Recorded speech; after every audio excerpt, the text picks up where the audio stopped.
बताएं, राम से चल के राम पे आए। प्रेम कोई हम और न जाने, राम से रूठे राम से माने। राम सिया की करुण कहानी, एक है चंदन एक है पानी। राम सिया राम जय जय राम। राम सिया राम जय जय राम। राम राम दोस्तों, मैं हूँ रेनू भाटिया और आप सुन रहे हैं रब कथा presents Valmiki Ramayana as it is. ये है 17th एपिसोड, अयोध्या कांड भाग 4। अब धर्म हो या अधर्म, झूठ हो या सच, जिस बात के लिए आपने मुझसे प्रतिज्ञा कर ली है उसमें कोई परिवर्तन नहीं हो सकता। यदि श्री राम का अभिषेक होगा तो मैं आपके सामने आपके देखते देखते ही बहुत सा विष पीकर मर जाऊंगी। यदि मैं एक दिन में राजमाता कौशल्या को राजमाता होने के नाते दूसरे लोगों से अपने को हाथ जुड़वाते देख लूंगी तो उस समय मैं अपने लिए मर जाना ही अच्छा समझूंगी। नरेश्वर, आपके सामने अपनी और भरत की शपथ खाकर कहती हूँ कि श्री राम को इस देश से निकाल देने के सिवा दूसरा कोई वर से मुझे संतोष नहीं होगा। इतना कहकर कैकेयी चुप हो गई।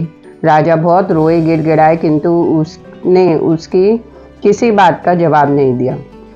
श्री राम का वनवास हो और भारत का राज्याभिषेक, कैकेयी के मुख से यह परम अमंगलकारी वचन सुनकर राजा की सारी इंद्रियां व्याकुल हो उठी। वह एक मुहूर्त तक कैकेयी से कुछ न बोले। उस अप्रिय वचन बोलने वाली प्यारी नारी की ओर केवल एकटक दृष्टि से देखते रहे। मन को अप्रिय लगने वाली कैकेयी की यह वज्र के समान कठोर तथा दुख शोकमयी वाणी सुनकर राजा को बड़ा दुख हुआ। उनकी सुख शांति छीन गई। देवी कैकेयी की ओर उस घोर निश्चय और किए हुए शपथ की ओर ध्यान जाते ही वह है राम कहकर लंबी सांस खींचते हुए कटे हुए वृक्ष की भांति गिर पड़े। उनकी चेतना लुप्त सी हो गई। वह उन्मादग्रस्त से प्रतीत होने लगे। उनकी प्रकृति विपरीत सी हो गई। वह रोगी से जान पड़ते थे। इस प्रकार भूपाल दशरथ मंत्र से जिसका तेज हर लिया गया हो उस संपर्क समान निश्चेष्ट हो गए। तदनंतर उन्होंने दीन और आतुर वाणी में कैकेयी से इस प्रकार कहा, अरे तुझे अनर्थ ही अर्थ सा प्रतीत हो रहा है। किसने तुझे इसका उपदेश दिया है? जान पड़ता है तेरा चित्त किसी भूत के आवेश में दूषित हो गया है। पिशाचग्रस्त नारी के भांति मेरे सामने ऐसी बातें कहती तू लज्जित क्यों नहीं हो जाती? मुझे पहले इस बात का पता नहीं था कि तेरा यह कुलाग्नोचित शील इस तरह नष्ट हो गया है। बालावस्था में जो तेरा शील था उसे उस समय मैं विपरीत सा देख रहा हूँ। तुझे किस बात का भय हो गया है जो इस तरह का वर मांगती है? भरत राज्य सिंहासन पर बैठे और श्री राम वन में रहे, यही तू मांग रही है। यह बड़ा असत्य तथा ओछा विचार है। तू अब भी इससे विपरीत हो जा। क्रूर स्वभाव और पापपूर्ण विचार वाली नीच दुराचनी यदि अपने पति का, सारे जगत का और भरत का भी प्रिय करना चाहती है तो इस दूषित संकल्प को त्याग दे। मैं तुझमें या श्री राम में कौन सा दुखदायक या अप्रिय बर्ताव देख रही है कि ऐसा नीच कर्म करने पर उतारू हो गई है? श्री राम के बिना भरत किस तरह राज्य लेना स्वीकार नहीं करेंगे, क्योंकि मेरी समझ में धर्म पालन की दृष्टि से भरत श्री राम से भी बड़े चढ़े हैं। श्री राम से यह कह देने पर कि तुम वन को जाओ, जब उनके मुख की कांति राहुग्रस्त चंद्रमा की भांति फीकी पड़ जाएगी उस समय मैं कैसे उनके उस उदास मुख की ओर देख सकूंगा? मैंने श्री राम के अभिषेक का निश्चय सहृदय के साथ विचार किया था। मेरी यह बुद्धि शुभ कर्म के प्रवृत्त हुई थी। अब मैं इसे शत्रुओं द्वारा पराजित हुई सेना की भांति पलटी हुई कैसे देखूंगा? नाना दिशाओं से आए हुए राजलोग मुझे लक्ष्य करके खेदपूर्वक कहेंगे कि इस मूढ़ इक्ष्वाकु वंश राजा ने कैसे दीर्घ काल तक का राज्य का पालन किया है। जब बहुत से जब बहुत से बहुश्रुत गुणवान एवं वृद्ध पुरुष आकर मुझसे पूछेंगे कि श्री राम कहाँ है, तब मैं उनसे कैसे यह कहूँगा कि कैकेयी के दबाव देने पर मैंने अपने बेटे को घर से निकाल दिया। यदि कहूँ कि श्री राम को वनवास देकर मैंने सत्य का पालन किया है, तो इससे पहले जो उन्हें राज्य देने की बात कह चुका हूँ वह असत्य हो जाएगी। यदि राम वन को चले गए तो कौशल्या मुझे क्या कहेगी? उसका ऐसा महान अपकार करके मैं उसे क्या उत्तर दूंगा? हाय, जितने पुत्र मुझे सबसे अधिक प्रिय है, वह प्रिय वचन बोलने वाली कौशल्या जब जब दासी, सखी, पत्नी, बहन और माता की भांति मेरे प्रिय करने की इच्छा से मेरी सेवा में उपस्थित होती थी, तब तक उस सत्कार पाने योग्य देवी का भी मैंने तेरे ही कारण कभी सत्कार नहीं किया। तेरे साथ जो मैंने इतना अच्छा बर्ताव किया, वह याद आकर इस समय मुझे उसी प्रकार संताप दे रहा है जैसे अपथ्य हानिकारक व्यंजनों युक्त खाया हुआ अन्न किसी रोगी को कष्ट देता है। श्री राम के अभिषेक का निवारण और उनका वन की ओर प्रस्थान देखकर निश्चय ही सुमित्रा भयभीत हो जाएगी, फिर वह कैसे मेरा विश्वास करेगी? हाय, बेचारी सीता को एक ही साथ दो दुखद एवं अप्रिय समाचार सुनने पड़ेंगे, श्री राम का वनवास और मेरी मृत्यु। जब वह श्री राम के लिए शोक करने लगेगी, उस समय मेरे प्राणों का नाश कर डालेगी। उसका शोक देखकर मेरे प्राण इस शरीर में न रह सकेंगे। उसकी दशा हिमालय के पार्श्व भाग में अपने स्वामी किन्नर से बिछड़ी हुई किन्नरी के समान हो जाएगा। मैं श्री राम को विशाल वन में निवास करते और मिथिलेश कुमारी सीता को रोती देख अधिक काल तक जीवित रहना नहीं चाहता। ऐसी दशा में तू निश्चय ही विधवा होकर बेटे के साथ अयोध्या का राज करना। ओह, मैं तुझे अत्यंत सती साध्वी समझता था, परंतु तू बड़ी दुष्टा निकली। ठीक उसी तरह जैसे कोई मनुष्य देखने में सुंदर मदिरा को पीकर पीछे उसके द्वारा किए गए विकार से यह समझ पाता है कि इसमें विष मिला हुआ था। अब तक तो तू सांत्वनापूर्ण मीठे वचन बोलकर मुझे आश्वासन देती हुई बातें किया करती थी, वह तेरी कही हुई सारी बातें झूठी थी। जैसे व्याघ्र हरिण को मधुर संगीत से आकृष्ट करके उसे मार डालता है, उसी प्रकार तू भी पहले मुझे लुभाकर अब मेरे प्राण ले रही है। श्रेष्ठ पुरुष निश्चय ही मुझे नीच और एक नारी के मोह में पड़कर बेटे को बेच देने वाला कहकर शराबी ब्राह्मण की भांति मेरी राह बाट और गली कूचों में निंदा करेंगे। अहो, कितना दुख है, कितना कष्ट है, जहाँ मुझे तेरी ये बातें सहन करनी पड़ती है। मानो यह मेरे पूर्व जन्म के किए हुए कोई पाप ही अशुभ फल है जो मुझे ऐसा महान दुख आ पड़ा।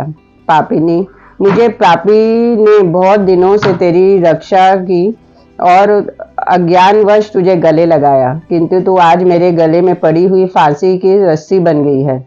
जैसे बालक एकांत में खेलता खेलता काले नाग को हाथ में पकड़ ले, उसी प्रकार मैंने एकांत में तेरे साथ क्रीड़ा करते हुए तेरा आलिंगन किया, परंतु उस समय मुझे यह न सूझा कि तू ही एक दिन मेरी मृत्यु का कारण बनेगी।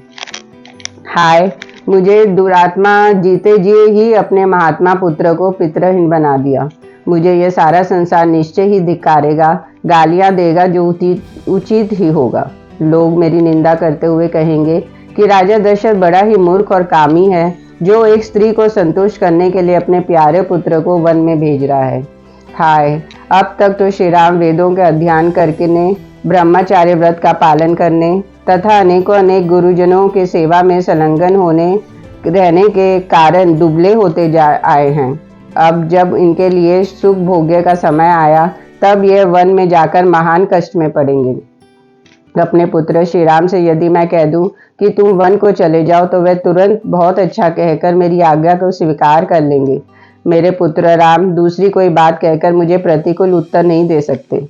यदि मेरे वन जाने की आज्ञा दे देने पर भी श्री राम उसके विपरीत करते, वन में नहीं जाते, तो वही मेरे लिए प्रिय कार्य होगा, किंतु मेरा बेटा ऐसा नहीं कर सकता।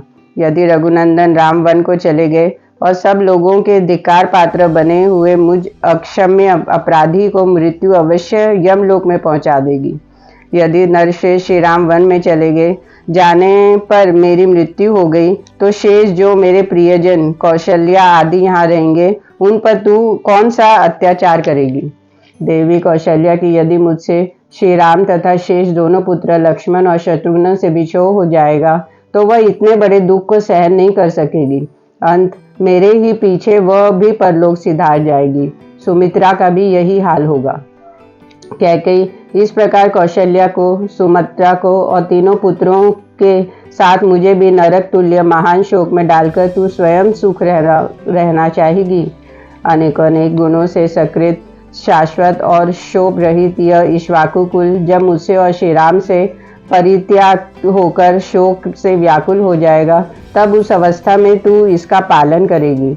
यदि भरत को भी श्री राम यह वन में भेजा जाना प्रिय लगता हो तो मेरी मृत्यु के बाद वह मेरे शरीर का दाह संस्कार न करे। पुरुष शिरोमणि श्री राम के वन गमन के पश्चात मेरी मृत्यु हो जाने पर अब विधवा होकर तू बेटे के साथ अयोध्या का राज करेगी। राजकुमारी, तू मेरे दुर्भाग्य से मेरे घर में आकर आ बसी। तेरे कारण संसार में पापाचारी की भांति मुझे निश्चय ही अनुपम अपयश, तिरस्कार और समस्त प्राणियों से अवहेलना प्राप्त होगी। मेरे पुत्र सामर्थ्यशाली राम बारंबार रथों, हाथियों और घोड़ों से यात्रा किया करते थे। वे ही अब उस विशाल वन में पैदल कैसे चलेंगे? भोजन के समय जिनके लिए कुंडलधारी रसोइये प्रसन्न होकर पहले मैं बनाऊंगा ऐसे कहते हुए खाना पीने की वस्तुएं तैयार करते थे, वे ही मेरे पुत्र रामचंद्र वन में कसैले, तिक्त और कड़वे फलों का आहार करते हुए किस तरह निर्वाह करेंगे? जो सदा बहुमूल्य वस्त्र पहने हुए थे और जिनका चिरकाल से सुख में ही समय बीता है, वे ही श्री राम वन में गेरुआ वस्त्र पहनकर कैसे रह सकेंगे? श्री राम का वनगमन और भरत का अभिषेक, ऐसे कठोर वाक्य तूने किसके प्रेरणा से अपने मुंह से निकाला है? स्त्रियों को धिक्कार है क्योंकि वह शत और स्वार्थ परायण होती हैं, परंतु मैं सारी स्त्रियों के लिए ऐसा नहीं कह सकता। केवल भरत की माता ही निंदा करता हूँ। अनर्थ में ही अर्थ बुद्धि रखने वाली क्रूर कैकेयी, तू मुझे संताप देने के लिए ही इस घर में बसाई गई है। अरे, मेरे कारण तू अपना कौन सा अप्रिय होता देख रही है? अथवा सबका निरंतर हित करने वाली श्री राम ही तुझे कौन सी बुराई दिखाई देती है? श्री राम को संकट में समुद्र में डूबा हुआ देखकर तो पिता अपने पुत्र को त्याग देंगे। अनुरागिनी स्त्रियां भी अपने पतियों को त्याग देगी। इस प्रकार यह सारा जगत ही कुपित, विपरीत व्यवहार करने वाला हो जाएगा। देव कुमार के समान कमनीय रूप वाले अपने पुत्र श्री राम को जब वस्त्र और आभूषणों से विभूषित होकर सामने आते देखता हूँ तो नेत्रों से उनकी शोभा निहार कर हो जाता हूँ। उन्हें देखकर ऐसा जान पड़ता है मानो मैं फिर जवान हो गया। कदाचित सूर्य के बिना भी संसार का काम चल जाए, वज्रधारी इंद्र के वर्षा न करने पर भी प्राणियों का जीवन सुरक्षित रह जाए, परंतु राम को यहाँ से वन की ओर जाते देखकर कोई भी जीवित नहीं रह सकेगा, मेरी ऐसी धारणा है। अरे, तू मेरा विनाश चाहने वाली, अहित करने वाली और शत्रु रूप है। जैसे कोई अपने ही मृत्यु को घर में स्थान दे दे, उसी प्रकार मैंने तुझे घर में बसा लिया है। खेद की बात है, मैंने मोहवश तुझे महाविशैली नागिन को चिरकाल से अपने अंग के धारण कर रखा है, इसलिए आज मैं मारा गया। मुझसे श्री राम और लक्ष्मण से हीन होकर भरत समस्त बांधवों का विनाश करके तेरे लिए यह नगर तथा राष्ट्र का शासन करे और तू मेरे शत्रुओं का हर्ष बढ़ाने वाली हो। क्रूरतापूर्ण बर्ताव करने वाली कैकेयी, तू संकट में पड़े हुए प्रहार कर रही है। अरे, जब तू दुराग्रह पूर्वक आज ऐसी कठोर बातें मुंह से निकालती है, उस समय तेरे दांतों के 1000 टुकड़े होकर मुंह से नीचे क्यों नहीं गिर जाते? श्री राम कभी किसी से कोई अति अहितकारक या अप्रिय वचन नहीं कहते हैं। वह कटु वचन बोलना जानते ही नहीं हैं। उनका अपने गुणों के कारण सदा सर्वदा सम्मान होता है। उन्हीं मनोहर वचन बोलने वाले श्री राम में तू दोष कैसे बता रही है? क्योंकि वनवास उसी को दिया जाता है जिसके बहुत से दोष सिद्ध हो चुके हों। ओ कैकेयी राज के कुल की जीती जागती कलंक, तू चाहे ग्लानि में डूब जा अथवा आग में जलकर खाक हो जा, या विष खाकर प्राण दे दे, अथवा पृथ्वी में हजारों दरारें बनाकर उसी में समा जा, परंतु मेरा अहित करने वाली तेरी यह अत्यंत कठोर बात मैं कदापि नहीं मानूंगी। तू छुरे के समान घात करने वाली है। बातें तो मीठी मीठी करती है, परंतु वह सदा झूठी और सद्भावना से रहित होती है। तेरे हृदय का भाव अत्यंत दूषित है तथा तू अपने कुल का भी नाश करने वाली है। इतना ही नहीं, तू प्राणों सहित मेरे हृदय को जलाकर भस्म कर डालना चाहती है, इसलिए मेरे मन को नहीं भाती। तू पापिन के जीवित रहना मैं सहन नहीं कर सकता। देवी, अपने बेटे श्री राम के बिना मेरा जीवन नहीं रह सकता, फिर कहाँ से सुख हो सकता है। आत्मज्ञ पुरुषों को भी अपने पुत्र से विछोह हो जाने पर कैसे चैन मिल सकता है। अंत, तू मेरा अहित न कर, मैं तेरे पैर छूता हूँ, तू मुझ पर प्रसन्न हो जा। इस प्रकार महाराज दशरथ मर्यादा का उल्लंघन करने वाली उस हठीली स्त्री के वश में पड़कर अनाथ की भांति विलाप कर रहे थे। वे देवी कैकेयी के फैलाए हुए उन दोनों चरणों को छूना चाहते थे, परंतु उन्हें न पाकर बीच में ही मूर्छित होकर गिर पड़े। ठीक उसी तरह जैसे कोई रोगी किसी वस्तु को छूना चाहता है, किंतु दुर्बलता के कारण वहां तक न पहुंचकर बीच में ही अचेत होकर गिर जाता है। महाराज दशरथ उस अयोध्या और अयोग्य और अनुचित अवस्था में पृथ्वी पर पड़े थे। उस समय वह पुण्य समाप्त होने वाले देवलोक से भ्रष्ट हुए राजा ययाति के समान जान पड़ते थे।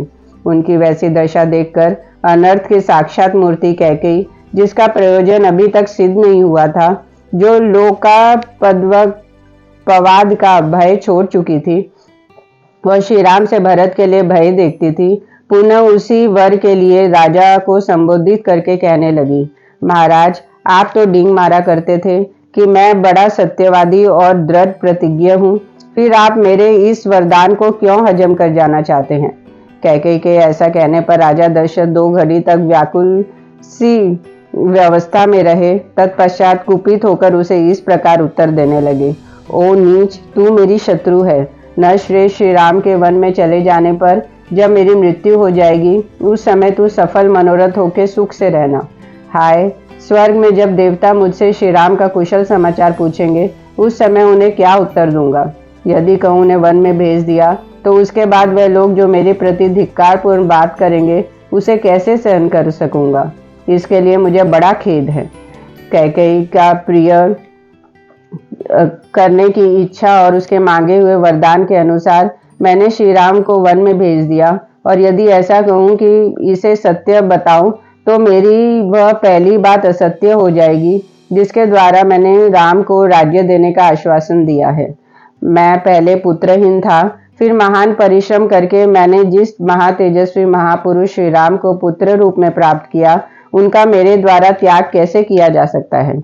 जो शूरवीर विद्वान, क्रोध को जीतने वाले और क्षमा परायण है, उन कमल नयन श्री राम को मैं देश निकाला कैसे दे सकता हूँ। जिनकी अंग कांति नील कमल के समान श्याम है, भुजाएं विशाल और बल महान है, उन नयन विराम श्री राम को मैं दंडक वन में कैसे भेज सकूंगा। जो सदा सुख भोगने के ही योग्य है, कदापि दुख भोगने के योग्य नहीं है, उन बुद्धिमान श्री राम को दुख उठाते हुए मैं कैसे देख सकता हूँ। जो दुख भोगने के योग्य नहीं है, उन श्री राम को यह वनवास का दुख दिए बिना यदि मैं इस संसार से विदा हो जाता हूँ, तो मुझे बड़ा सुख मिलता है। ओ पाप पुण्य विचार रखने वाली पाशा हृदय कैकेयी, सत्य पराक्रमी श्री राम मुझे बहुत प्रिय है, तू मुझसे उसका विछोह क्यों करा रही है। अरे, ऐसा करने से निश्चय ही संसार में तेरी वह अपकीर्ति फैलेगी जिसकी कहीं भी तुलना नहीं है। इस प्रकार विलाप करते करते राजा दशरथ का चित्त अत्यंत व्याकुल हो उठा। इतने में ही सूर्यदेव अस्ताचल को चले गए और प्रदोष काल आ पहुंचा। वह 3 पहरों वाले रात यद्यपि चंद्रमंडल की चारु चंद्रिका से आलोकित हो रही थी, तो भी उस समय आर्त होकर विलाप करते हुए राजा दशरथ के लिए प्रकाश या उल्लास न दे सकी। बूढ़े राजा दशरथ निरंतर गर्म उच्छ्वास लेते हुए आकाश की ओर दृष्टि लगाए आर्त की भांति दुखपूर्ण विलाप करने लगे। नक्षत्र मालाओं से अलंकृत कल्याणमयी रात्रि देवी, मैं नहीं चाहता कि तुम्हारे द्वारा प्रभात काल लाया जाए। मुझ पर दया करो, मैं तुम्हारे सामने हाथ जोड़ता हूँ, अथवा शीघ्र बीत जाओ, क्योंकि जिसके कारण मुझे भारी संकट प्राप्त हुआ है, उस निर्दय और क्रूर कैकेयी को अब मैं नहीं देखना चाहता। कैकेयी से ऐसा कहकर धर्म के ज्ञाता राजा दशरथ ने पुनः हाथ जोड़कर उसे मनाने या प्रसन्न करने की चेष्टा आरंभ की।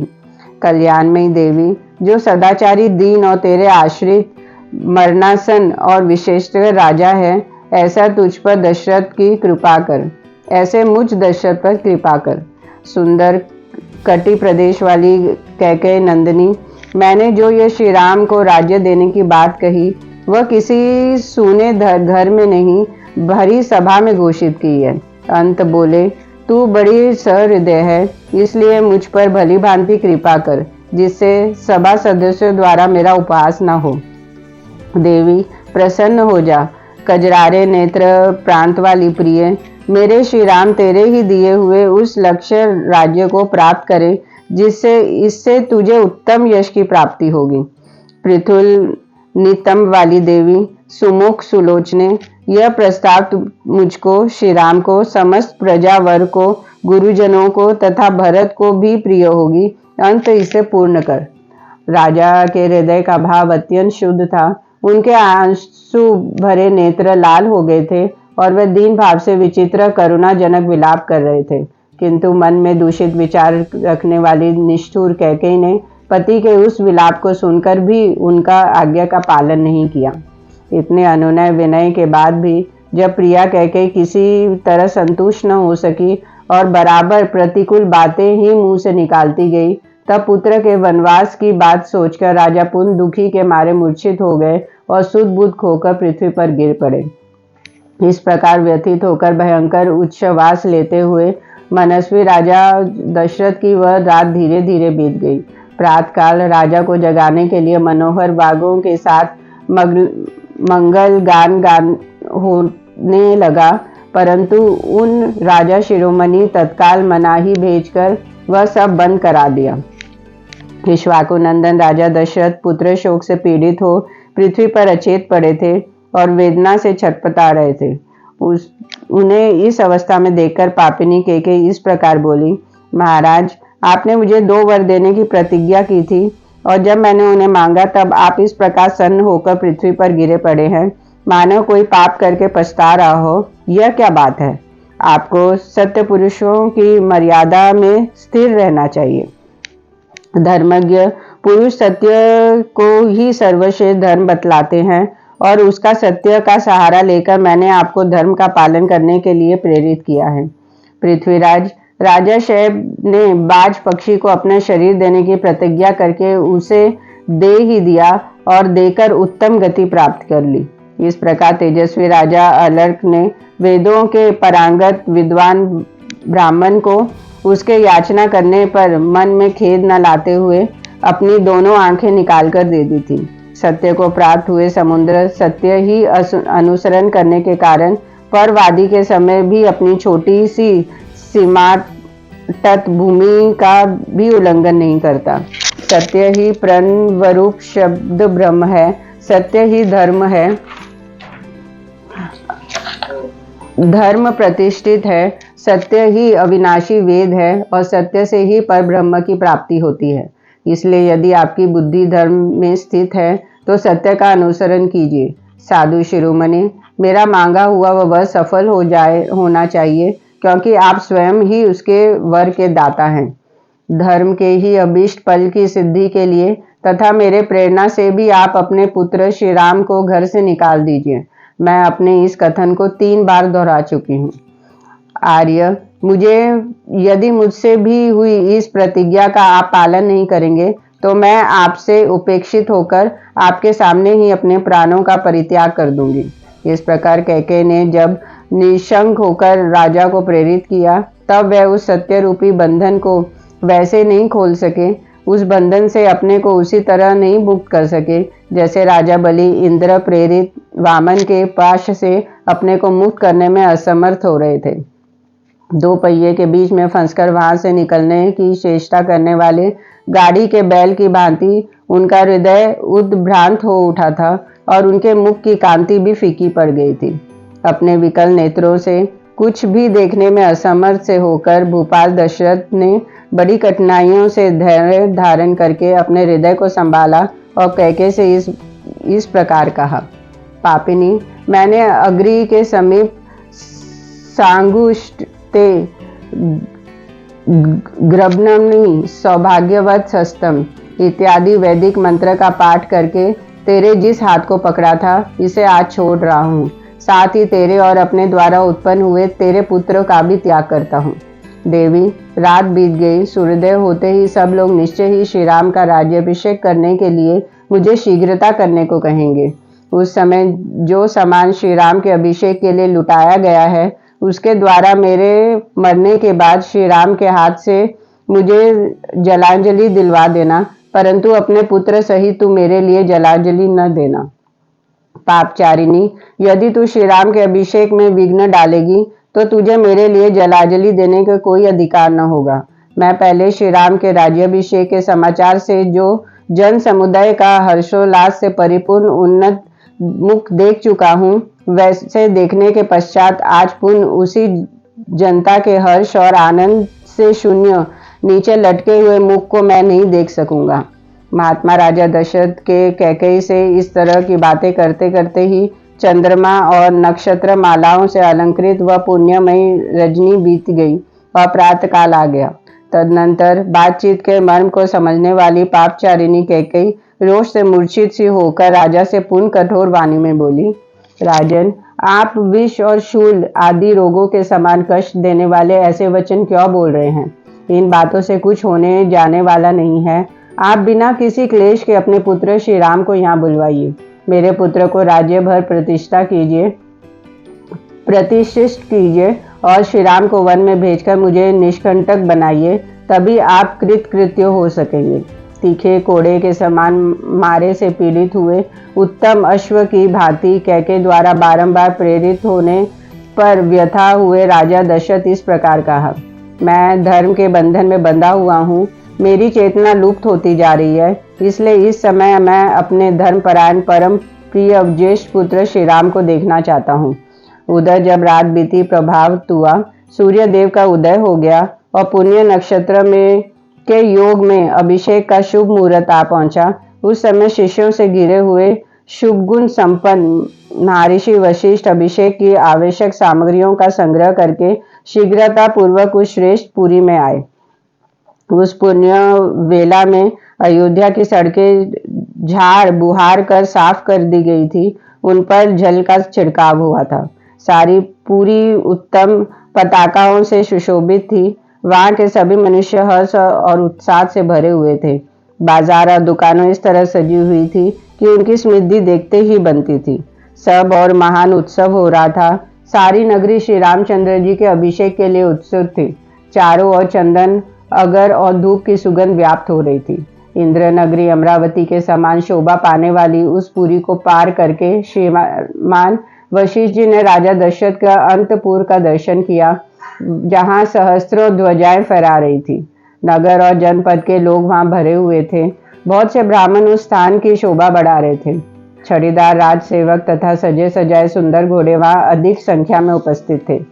श्रेष्ठ महर्षि से घिरे हुए वशिष्ठ जी परम प्रसन्न हो उस अंतपुर में पहुंचकर उस जन समुदाय को लांघकर आगे बढ़ गए। वहां उन्होंने महाराज के सुंदर सचिव तथा सारथी सुमंत्र को अंतपुर के द्वारा उपस्थित देखा, जो उसी समय भीतर से निकले थे। तब महा तेजस्वी वशिष्ठ ने परम चतुर सूत पुत्र सुमंत्र से कहा, सूत, तुम महाराज को शीघ्र ही मेरे आवागमन की सूचना दो। उन्हें बताओ कि श्री राम के राज्याभिषेक के लिए सारी सामग्री एकत्रित कर ली गई है। यह गगन जल से भरे कलश रखे हैं, जो सोने के कलश में समुद्र को लाया हुआ जल भरा हुआ है। यह गुल्लर की लकड़ी का बना हुआ भद्र पीठ है, जो अभिषेक के लिए लाया गया है। इस पर बिठाकर श्री राम का अभिषेक होगा। सब प्रकार के बीज, गंध, भांति भांति के रत्न, मधु, दही, घी, लावा या खील, कुश, फूल, दूध, 8 सुंदरी कन्याएं, मत गजराज, 4 घोड़ों वाला रथ, चमचमाता हुआ खड्ग, उत्तम धनुष, मनुष्यों द्वारा ढोई जाने वाली सवारी, पालकी आदि, चंद्रमा के समान श्वेत छत्र, सफेद चंवर, सोने की झारी, स्वर्ण की मालाओं से अलंकृत ऊंचे ढील वाले श्वेत पीत वर्ण का ऋषभ, 4 दाढ़ों वाले सिंह, महाबलवान उत्तम अश्व, सिंहासन, व्याघ्र, धर्म समिधाएं, अग्नि, सब प्रकार के बाजे, वारांगनाएं, आचार्य, ब्राह्मण, गौ, पवित्र पशु पक्षी, नगर और वन पद के श्रेष्ठ पुरुष, अपने सेवक गणों सहित प्रसिद्ध प्रसिद्ध व्यापारी, ये तथा और भी बहुत से प्रियवादी मनुष्य बहुसंख्या राजाओं के तथा प्रसन्नता पूर्वक श्री राम के अभिषेक के लिए यहाँ उपस्थित हैं। तुम महाराज से शीघ्रता करने के लिए कहो, जिससे अब सूर्योदय के पश्चात पुष्य नक्षत्र के योग में श्री राम का राज्य प्राप्त कर ले। वशिष्ठ जी के ये वचन सुनकर महाबली सूत पुत्र सुमंत्र ने राज सिंह दशरथ की स्तुति करते हुए उनके भवन में प्रवेश किया। राजा का प्रिय करने की इच्छा रखने वाले और उनके द्वारा सम्मानित द्वारपाल उस बूढ़े सचिव को भीतर जाने से रोक न सके, क्योंकि उनके लिए पहले से ही महाराज की आज्ञा थी कि यह किसी समय भी भीतर आने से रोका न जाए। सुमंत्र राजा के पास खड़े हो गए। उन्हें उनकी यह अवस्था पता नहीं थी, इसलिए वे अत्यंत संतोषदायक वचनों द्वारा उनकी स्तुति करने के लिए उद्धत हुए। सूत सुमंत्र राजा के उस महल में पहले की ही भांति हाथ जोड़कर उन महाराज की स्तुति करने लगे। महाराज, मैंने सूर्योदय होने पर तेजस्वी समुद्र स्वयं हर्ष के तरंगों से उल्लसित हो उसमें स्नान की इच्छा वाले मनुष्य को आनंदित करता है, उसी प्रकार आप स्वयं प्रसन्न हो, प्रसन्नता पूर्ण हृदय से हम सेवकों को आनंद प्रदान कीजिए। देव सारथी मातली ने इसी बेला में देवराज इंद्र की स्तुति की थी, जिसने उन्होंने समस्त दानवों पर विजय प्राप्त कर ली थी। इसी प्रकार मैं भी स्तुति वचनों द्वारा आपको जगा रहा हूँ। छहों अंगों सहित चारों वेद और तथा समस्त विद्याएं जैसे स्वयंभू भगवान ब्रह्मा को जगाती है, उसी प्रकार आज मैं आपको जगा रहा हूँ। जैसे चंद्रमा के साथ सूर्य समस्त भूतों के आधारभूता तथा शुभ स्वरूप पृथ्वी को जगाए करते हैं, उसी प्रकार मैं आज आपको जगा रहा हूँ। महाराज, उठिए और उत्सव कालीन मगन कृत्यपूर्ण अपने वस्त्राभूषणों से सुशोभित शरीर से सिंहासन पर विराजमान होइए। फिर मेरु पर्वत से ऊपर उठने वाले सूर्य देव के समान आपकी शोभा होती रहे। ककुत्स्य, कुलीन नंदन, चंद्रमा, सूर्य, शिव, कुबेर, वरुण, अग्नि और इंद्र आपके विजय प्रदान करें। राजसिंह, भवगति, रात्रि देवी विदा हो गई। आपने जिसके लिए आज्ञा दी थी, आपका वह सारा कार्य पूर्ण हो गया। इस बात को आप जान लें और उसके बाद जो अभिषेक का कार्य शेष हो उसे पूर्ण करें। श्री राम के अभिषेक की सारी तैयारी हो चुकी है। नगर और जनपद के लोग तथा मुख्य व्यापारी को हाथ जोड़े हुए उपस्थित हैं। राजन, यह भगवान वशिष्ठ मुनि ब्राह्मण के साथ द्वार पर खड़े हैं। अंत श्री राम के अभिषेक का कार्य आरंभ करने के लिए शीघ्र आज्ञा दीजिए। जैसे चरवाहों के बिना पशु, सेनापति के बिना सेना, चंद्रमा के बिना रात्रि और सान के बिना गौओं का शोभा नहीं होता, वैसे ही दशा इस राष्ट्र की हो जाती है जहाँ राजा का दर्शन नहीं होता है। सुमंत्र के इस प्रकार कहे हुए सांत्वनापूर्ण और सार्थक वचन को सुनकर राजा दशरथ पूर्ण शोक से ग्रस्त हो गए। उस समय पुत्र के वियोग की संभावना से उनकी प्रसन्नता नष्ट हो चुकी थी। शोक के कारण उनके नेत्र लाल हो गए थे। उन धर्मात्मा श्रीमान नरेश ने एक बार दृष्टि उठाकर सूत की ओर देखा और इस प्रकार कहा, तुम ऐसी बातें सुनाकर मेरा मन स्थान पर और अधिक आघात क्यों कर रहे हो? राजा के यह करुण वचन सुनकर और उनकी दीन दशा पर दृष्टिपात करके सुमंत्रा हाथ जोड़े हुए उस स्थान से कुछ पीछे हट गए। जब दुख और दीनता के कारण राजा स्वयं कुछ भी न कर सके, तब मंत्राना का ज्ञान देने वाली कैकेयी ने सुमंत्र से इस प्रकार उत्तर दिया। सुमंत्र, राजा रात भर श्री राम के राज्याभिषेक जनित हर्ष के कारण उत्कंठित होकर जागते रहे हैं। अधिक जागरण से थक जाने के कारण इस समय उन्हें नींद आ गई है। अंतसूत, तुम्हारा भला हो, तुम तुरंत जाओ और यशस्वी राजकुमार श्री राम को यहाँ बुला लाओ। इस विषय में तुम्हारा कोई अन्यथा विचार नहीं करना चाहिए। तब सुमंत्र ने कहा, भामिनी, मैं महाराज की आज्ञा सुने बिना कैसे जा सकता हूँ? मंत्री की बात सुनकर राजा ने उससे कहा, सुमंत, मैं सुंदर श्री राम को देखना चाहता हूँ। तुम शीघ्र उसे यहाँ ले आओ। उस समय श्री राम के दर्शन के ही कल्याण मानते हुए राजा मन ही मन आनंद का अनुभव करने लगे। जय श्री राम।